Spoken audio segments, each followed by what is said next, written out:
영원한 생명을 주신 주님께 감사하며 찬송하는 우리의 삶이 늘 풍성하게 더욱 풍성하게 일어나는 저와 여러분의 삶이 되어지기를 주님의 이름으로 축원드립니다. 우리 성도님들 성전에 들어오시고 살짝 놀라셨지요? 분명히 엊그제는 그렇게 밝지 않았는데 목사님의 얼굴이 훨씬 더 밝아졌다라는 생각을 들었을 겁니다. 성령으로 충만해서 얼굴이 밝아져야 되는데 조명으로 밝아졌습니다. 우리 성도님들이 저와 함께 늘 기도하면서 성령으로 더 밝게 되어질 줄 믿습니다. 어제 이제 조명 공사를 했고 어제 새벽 1시까지 공사를 하고 이제 마무리가 되어져서 오늘 여러분과 함께 이렇게 성전 밝은 성전에서 또 예배를 드리고 있습니다. 우리의 삶의 자리에 늘 풍성함과 밝음이 나타날 수 있기를 주님의 이름으로 축원드립니다. 요셉 그는 꿈을 꾸었습니다. 그의 꿈은 하나님께서 주신 꿈이었습니다. 그러나 그 꿈으로 인하여 그는 미디안 상인에게 팔려 보디발의 집에 팔리게 되었습니다. 하나님께서는 그의 꿈을 이루시기 위해 미디안 상인을 준비하시고 보디발의 집에 팔리도록 하셨습니다. 이 모든 과정은 그를 훈련하는 하나의 과정이었습니다. 요셉 그는 처음부터 인격이 훌륭한 인물은 아니었습니다. 집안 대대로 내려오던 흠을 지닌 사람이었습니다. 그런 가문의 사람이었습니다. 편애 속에 건강한 자아를 형성하지 못했습니다. 형들을 고자질하는 습관이 그의 몸에 있었습니다. 그뿐만이 아니라 그것을 통하여 자신의 권력으로 삼았던 인물이었습니다. 형들을 아버지께 고자질함으로써 자연스럽게 아버지의 그 힘을 그의 힘으로 만들었던 그런 인물이라는 것이지요. 그러한 인격으로는 하나님의 일을 건강하게 또 아름답게 감당하기에는 너무나도 역부족인 그 모습을 발견하게 됩니다. 뿐만 아니라 야곱의 스라에서는 하나님께서 보여주신 그 꿈을 이룰 수도 없었습니다. 그리하여 하나님께서는 그를 여러 단계를 통하여 하나님의 사람으로 하나님의 일을 맡길 수 있는, 하나님의 일을 그에게 전적으로 맡길 수 있는 그 인물이 되어질 수 있도록 탈바꿈하는 작전을 우리 하나님께서 세우셨습니다. 그 첫 번째 과정이 보디발의 집에서 받는 훈련이었습니다. 그 훈련은 나의 것과 남의 것을 온전히 구분하는 일이었습니다. 하나님께서는 보디발을 통해 요셉에게 모든 것들을 허락하셨습니다. 그러나 허락하지 않은 것 하나가 있었지요. 마치 아담과 하와에게 선악을 알게 하는 나무의 실과를 따먹지 말라, 먹지 말라 명령하심과 같이 그에게도 허락하지 않으심이 있었습니다. 그것은 경계선이었습니다. 그것은 구분선이었습니다. 하나님과 인간 사이에 너는 하나님께서 창조한 피조물이라고 하는 그것을 분명하게 아는 구분선, 경계선이었습니다. 요셉에게도 마찬가지였습니다. 하나님께서 그에게 나의 것과 남의 것, 하나님의 것과 나의 것을 분명하게 구분짓기 위하여 구분선을 허락해 주셨습니다.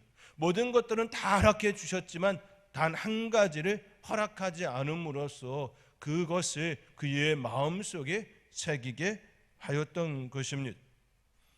요셉에게는 보디발의 아내가 바로 그 경계선이고 구분선이었습니다. 그는 그 사실을 알았습니다. 깨달았습니다. 그러나 그로 인해 오히려 불이익이 그에게 임하게 되었습니다.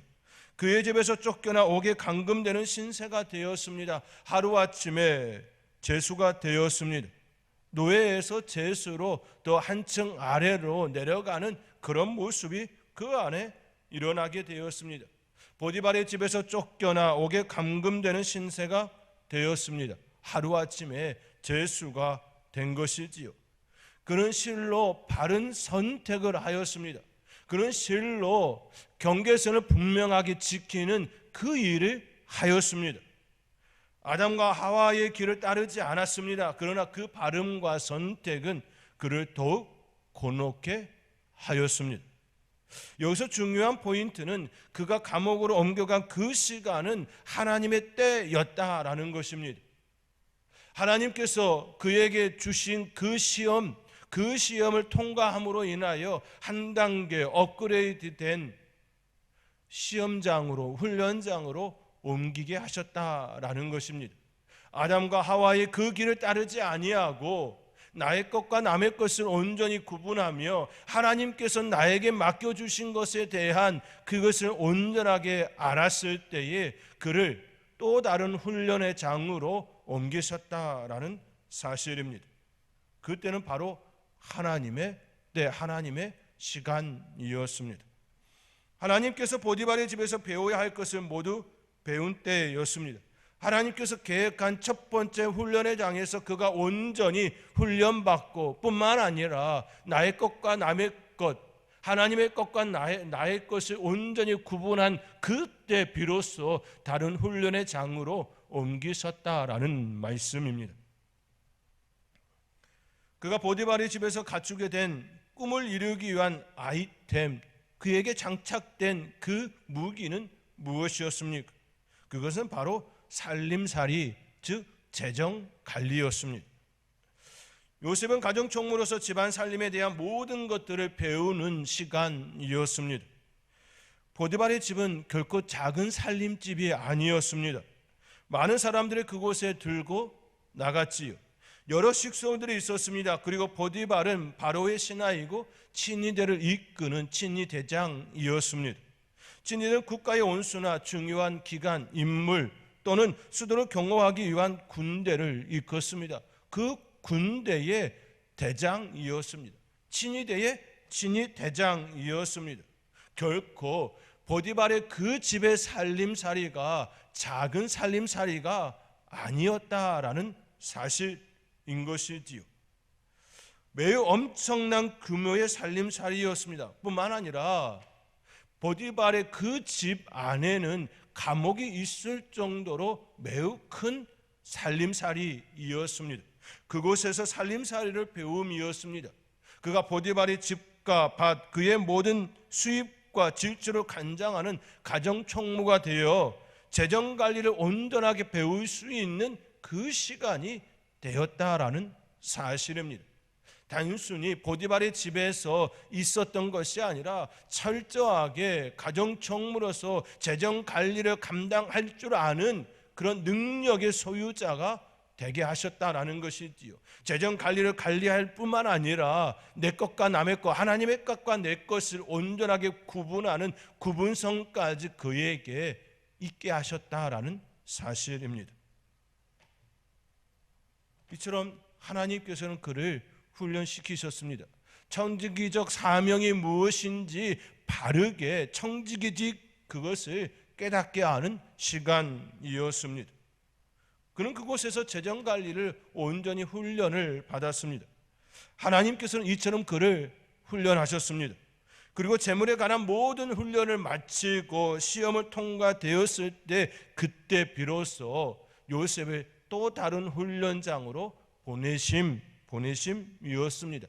그것이 바로 감옥이었던 것이지요. 보편적이라면 옥에 감금되어 자유가 박탈되고 옥살이를 하는 것이 보통의 모습입니다.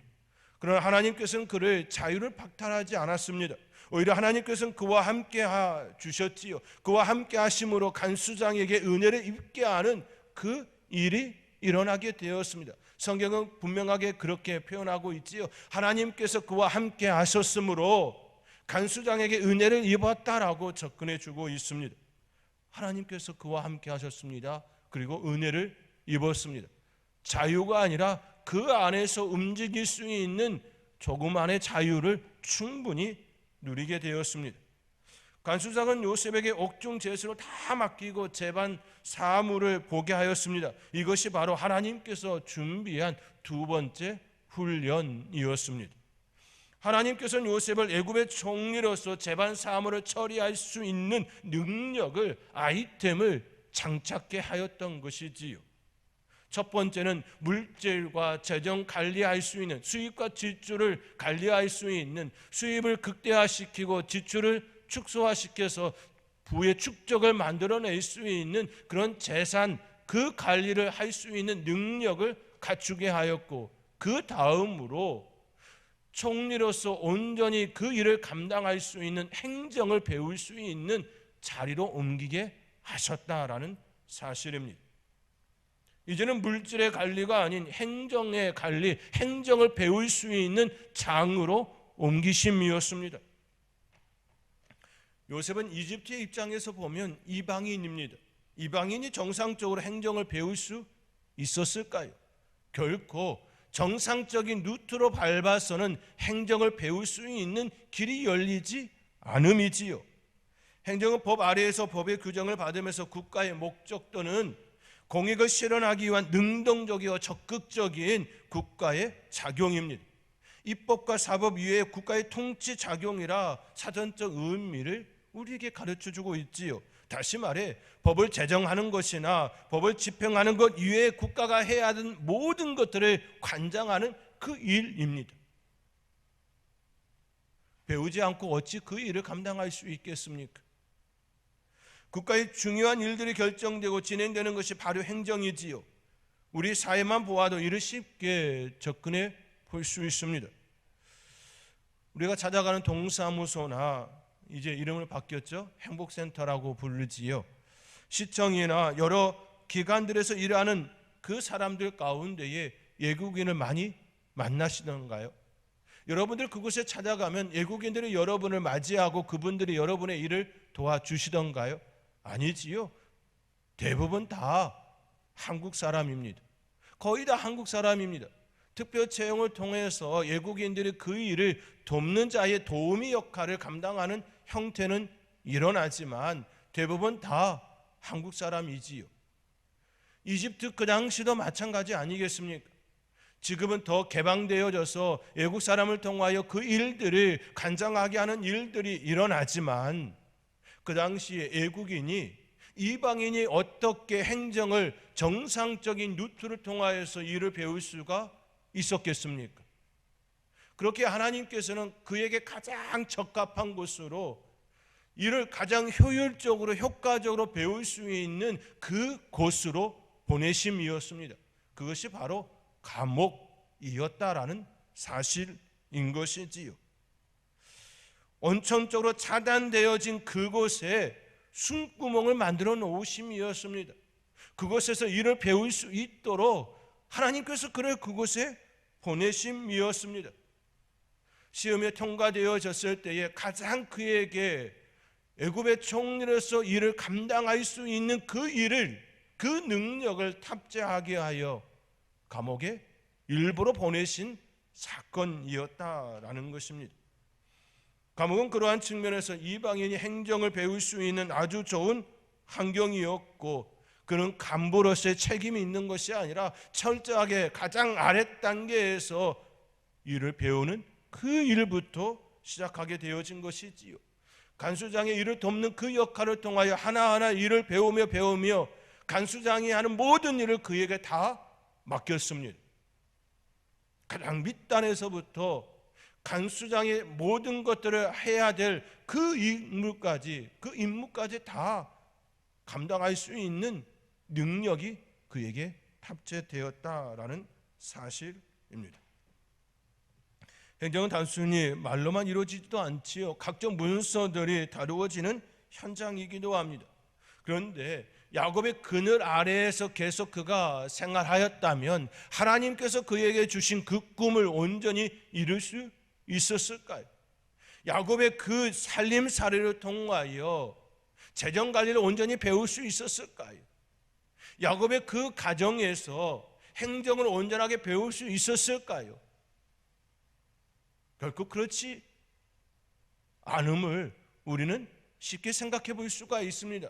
그렇게 하나님께서는 그를 철저하게 배움과 훈련과 연단과 또 고난과 역경을 통하여서 다양하게 그를 훈련하는 시간이었다라는 것입니다.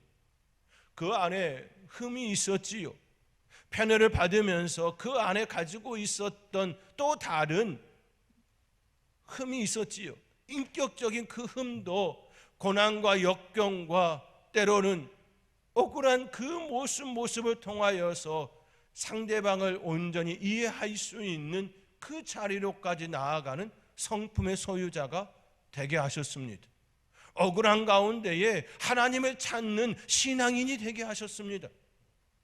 거기에 재정관리와 행정 능력을 탑재한 그런 출중한 애굽의 총리로서 온전히 모든 것들을 감당할 수 있는 그런 인물이 되게 하셨다라는 사실인 것이지요. 하나님께서는 요셉을 통해 하나님의 일을 진행하고자 이처럼 철저히 그를 훈련하셨습니다. 하나님께서 단순히 행정 능력을 갖추는 시간으로 감옥에 있게 하지도 않았습니다. 궁궐에서의 삶도 엿보게 하셨지요. 그 궁궐에는 간원장들이, 오늘 성경에서 나와 있는 것처럼 간원장들이 그곳에 있을 정도로 궁궐의 일을 하였던 사람들이 그 안에 있었습니다. 자연스럽게 하나님께서는 요셉에게 궁궐 가상 체험의 시간을 갖게 하셨습니다. 미래의 VR 기술처럼 하나님께서는 그에게 미리 그 세계, 궁궐의 그 세계를 볼 수 있도록 시뮬레이션을 작동시키셨습니다. 감옥에 있으면서 상상의 날개를 충만하게 펼칠 수 있는 그 시간이 되게 하셨다라는 말씀입니다. 하나님께서는 너무나도 완벽하게 요셉을 훈련의 장, 그 장으로 인도해 주셨습니다. 그가 머물렀던 감옥은 왕의 신하들이 들어온 곳이었지요. 오늘 본문에 소개된 것처럼 두 간원장이 그가 갇힌 그곳에 들어왔습니다. 그들은 궁궐에서 왕의 직무를 감당하던 이들이었습니다. 한 사람은 술 맡은 간원장이었고 또 한 사람은 떡 굽는 간원장이었습니다. 왕이 먹는 술과 음식을 책임지고 관리하는 이들은 왕과 가까이 지내던 이들이었습니다. 왕은 이들에게서 조언을 구하기도 하고 여러 국사를 함께 논하는 위치에 머물렀던 자들이었습니다.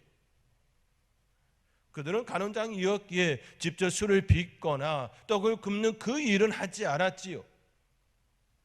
그 밑에도 여러 간원들이 있었기 때문입니다.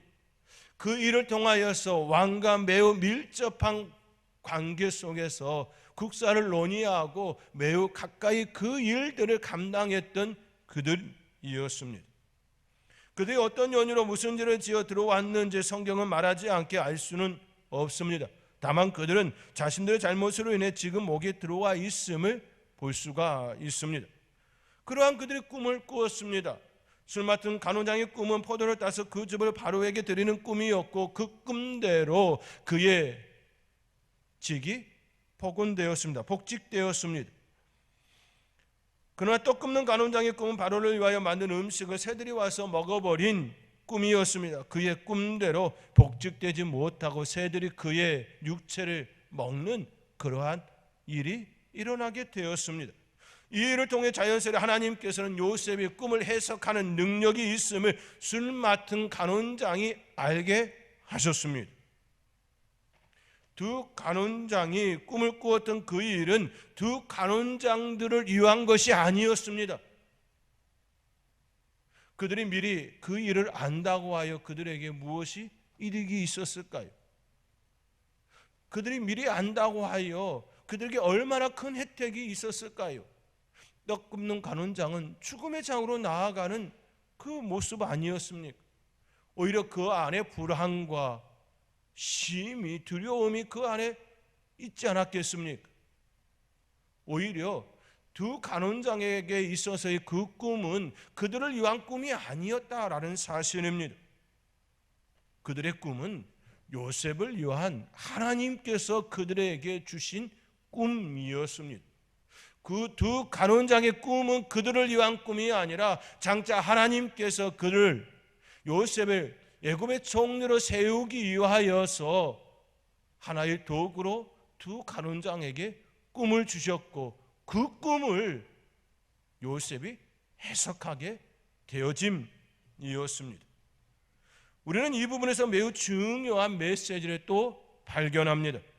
두 가론장에게 꿈을 주신 이유는 그들을 위함이 아니라 하나님의 일을 이루시기 위함이었다라는 것입니다. 하나님의 사람을 온전히 세우기 위하여, 그 꿈을 온전하게 이루시기 위하여 그들에게 그 꿈을 허락해 주셨다라는 것입니다. 여러분 주위에 어떤 일이, 어떤 기이한 일이 일어났을 때에 그를 위함이 아니라 여러분을 위하여서 그 일을 행하신다라는 사실입니다. 하나님께서 여러분들을 위하여, 여러분에게 하나님께서 주신 그 비전을 실현시키기 위하여 그 일도 행하신다라는 사실입니다. 요셉의 두 간원장의 꿈을 해석한 대로 이루어졌습니다. 그러나 술 맡은 간원장은 복직되었지만 요셉을 기억하지 못했습니다. 떡 굽는 간원장은 더더욱 기억하지 못했겠지요. 왜냐하면 그는 여기에 있지 않았기 때문이지요. 훗날 바로가 꿈을 꾸고 그 꿈을 아무도 해석할 수 없음으로 인해 괴로워하는 일이 발생합니다. 이때 술 맡은 간원장이 옥중에 있을 때 그 일을 바로에게 고백합니다. 그 이야기를 들은 바로는 요셉을 불러드립니다. 그래야 요셉은 바로의 꿈을 해석합니다. 바로는 이와 같은 인물을 어디서 찾을 수 있겠냐라고 하며 요셉을 애굽의 총리로 세웠습니다. 이 모든 것들은 다 꿈으로 연결된 모습들입니다. 꿈으로 시작하여 꿈으로 중개되어지고 꿈으로 애굽의 총리가 되어지는 그 일들이었습니다. 잠시 지금까지 하나님께서 요셉을 이끌어 가셨던 경로를 다시 한번 정리하면 이렇습니다. 처음 하나님께서 요셉에게 꿈을 주었습니다. 그리고 그 꿈으로 인해 요셉의 형들에게 미움을 받지요. 그 미움은 미디안 상인에게 팔리는 참으로 괴로운 결과를 낳았습니다. 그는 보디발의 집에 팔리게 되었습니다. 요셉은 보디발의 집에서 재정관리, 살림살이를 배우는 그 시간이 되었습니다. 그 정점은 보디발의 아내 유혹으로 나의 것과 남의 것을 온전케 구분하는 것이 얼마나 중요한지를 다시금 그의 마음에 온전하게 새기는 시간이 되었습니다. 그리고 그 정점은 그를 감옥으로 보내는 하나님의 때였습니다. 그러나 그것조차도 하나님께서는 두 번째 훈련의 장으로 준비하심이었습니다. 그것은 행정을 배우는 시간이었습니다. 행정을 배우는 과정 중에 또 하나의 연결점을 만들었습니다. 그것은 바로 두 간원장의 꿈이었습니다. 두 간원장 중 술 맡은 간원장만 복직되었습니다. 그리고 시간이 지나 바로가 꿈을 꾸었습니다. 바로의 꿈을 해석한 이가 아무도 없었습니다. 너무나 기이한 꿈을 반복적으로 꾸었지만 그 꿈에 대하여 해석하는 이가 아무도 없었습니다. 그때 술 맡은 간원장은 요셉을 바로에게 소개합니다. 바로의 꿈을 해석한 요셉은 하나님의 꿈대로, 그에게 주신 그 꿈대로 그는 애굽의 총리가 되었습니다. 장차 그의 형제들이 요셉에게 전하는 그 일이 일어났습니다. 만약 하나님께서 요셉을 두 가지 큰 훈련을 하지 않았다면 애굽의 총리가 되었다 할지라도, 어떤 계기로 인하여 애굽의 총리가 되었다 할지라도 총리직을 온전히 감당치 못하고 오히려 쫓겨난 신세가 되었을 것입니다. 하나님께서는 그런 애굽의 총리로서 일을 온전히 잘 감당할 수 있도록 이 모든 과정을 다 준비하시고 훈련시키셨습니다. 그런데요, 그 훈련의 시간은 결코 행복한 시간만이 아니집니다. 첫 번째 훈련의 시간은 노예로서의 삶을 살아야 했습니다. 가족을 떠난 누구에게서도 위로를 받을 수 없는 그런 시간이었습니다. 오직 하나님만 바라보는 그 시간이었습니다. 두 번째 훈련의 시간은 제수로서의 삶을 살아야 했습니다. 그나마 그에게 있었던 그 자유는 감옥 안에서 살아야 하는 그러한 시간이 되고 말았습니다. 그러나 그 기간을 통하여 하나님께서는 요셉에게 두 날개를 만들어 주셨습니다. 준비해 주셨습니다. 돈, 재물을 관리할 수 있는 능력을 갖추게 하셨습니다. 돈을 불릴 수 있는 그런 능력을 탑재해 주었습니다. 또한 문서를 다루며 행정 업무를 감당할 수 있는 행정가의 능력을 갖추게 하셨습니다. 이 두 가지는 총리로서 반드시 갖추어야 할 기능이었지요. 이 모든 것들을 다 그 시간을 통하여 준비케 하셨습니다. 그리고 인격자로서, 좋은 인품을 가진 인격자로서 하나님의 신앙을, 하나님을 향한 그 바른 모습이 그 안에 더욱더 굳건하게 하는 시간이었습니다. 사랑하는 성도 여러분, 하나님께서는 우리에게 꿈을 허락해 주십니다.